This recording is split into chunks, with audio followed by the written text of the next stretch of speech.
여러분 안녕하십니까. 자동차 마케터의 시선의 이순남입니다. 101번째를 맞이려 했던 제네바 모터쇼가 이번 코로나 바이러스 사태로 개최되지 못하였습니다. 준비를 많이 해왔던 글로벌 자동차 업체들이 고민이 깊어가고 있는 것 같습니다. 이 시간에는 자동차 모터쇼 관련 이야기를 해보고자 합니다. 구독과 좋아요는 저에게 큰 힘이 됩니다. 모터쇼 관련 이야기는 여러가지 재미있는 얘기가 매우 많습니다.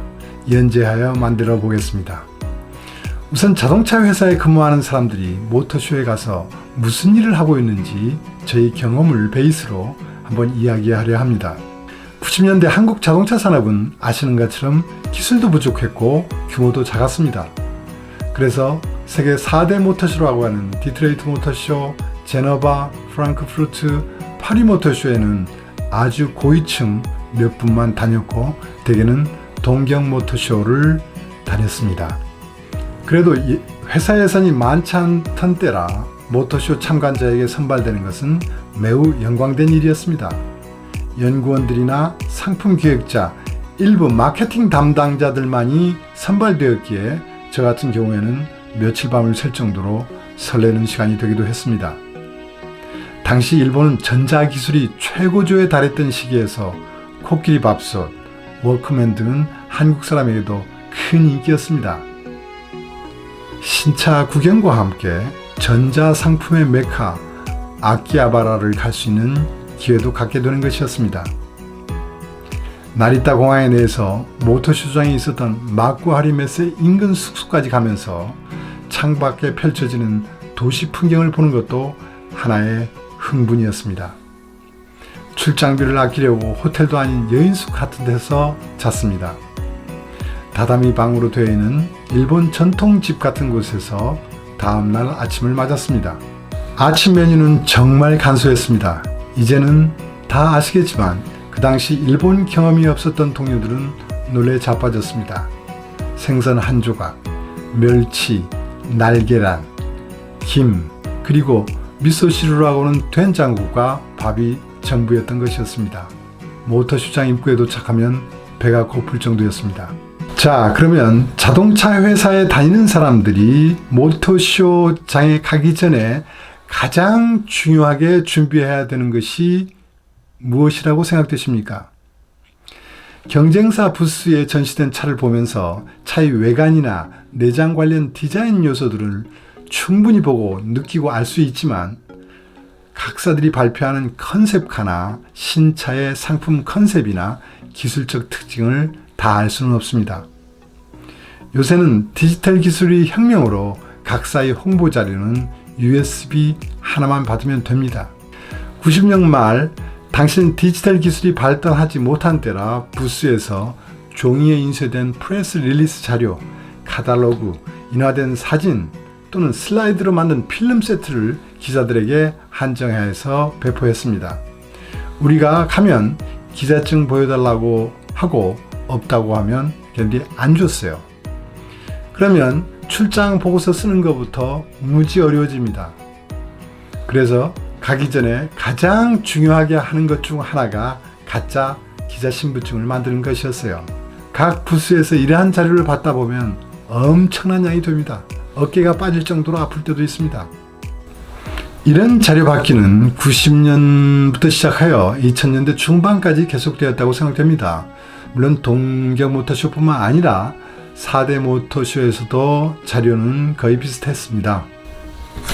여기 닛산 디젤 버스가 있습니다. 그 당시에 받았던 겁니다. 95년 10월이라고 되어 있습니다. 이거는 제가 다녔던 아시아 자동차와 기술 제휴를 맺었던 히노 자동차의 버스입니다.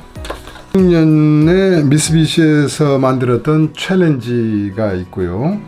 유럽 브랜드를 보게 되면 BMW X5 르망이라고 되어 있습니다. 이거는 2000년 3월 아마 제네바 모터쇼 같습니다. 그 다음에 폭스바겐을 한번 볼까요? 폭스바겐의 투어레그 V8 언제 나왔다고 생각이 되십니까? 2003년 2월 그러니까 제네바 모터쇼에서 아마 된 것 같습니다. 이런 자료들을 지금 받고 나야 안도가 되어서 이제 차를 보기 시작합니다. 저는 신입사원 때부터 버스를 담당하기 때문에 승용차보다는 상용차에 중점을 두고 보았습니다. 특히 일본의 대형 버스 기술은 우리보다 그 당시에 크게 앞서 있어서 하나하나가 벤치마킹 대상이 되었습니다.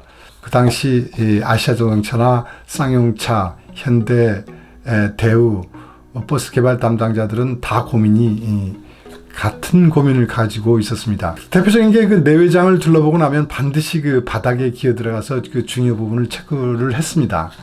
지금 모터쇼에 가서 바닥에 기어 들어간다고 하면 미친 놈이라고 할 것입니다만은 당신은 이랬습니다. 자, 그러면 두 번째 질문. 여러분, 이게 무엇을 보이십니까? 단서 1. 식당에 가면 많이 보이시죠? 각 가정에서도 갖고 있는 겁니다. 모터쇼장에 가면 주요 치수를 재는데 우리는 그 당시 막기자라고 하는 줄자를 가지고 재고 있었습니다.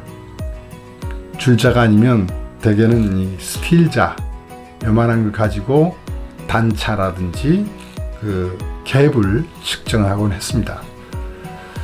그런데 옆에는 이쑤시개처럼 보이는 형상을 한 묶음을 꺼내서 여기저기를 찔러보고 있는 일본의 기술자가 있었습니다.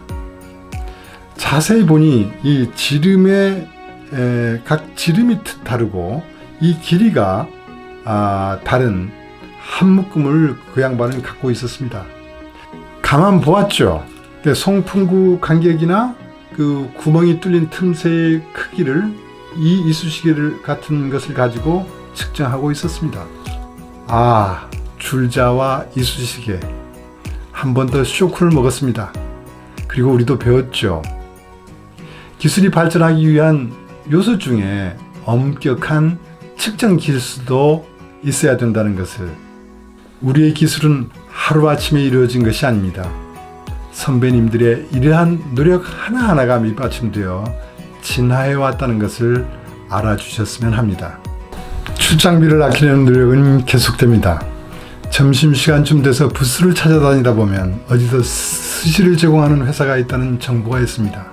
대개는 다이하츠라는 회사에서 제공했습니다. 그걸 먹고 때우고 다시 신차를 보면서 여러 가지를 공부했습니다. 그리고는 저녁시간 바빠집니다. 야끼니쿠 집에 가서 술 한잔 하면서 오늘 있었던 이야기를 합니다. 언제 우리가 쟤네들을 이길 수 있을까? 여러분은 믿거나 말거나 참 그때 기술자들은 이렇게 진지했습니다. 오늘은 여기까지입니다. 재미있으셨다면 구독과 좋아요 잊지 마세요. 모터쇼 얘기는 다음 편에 또 계속됩니다. 감사합니다.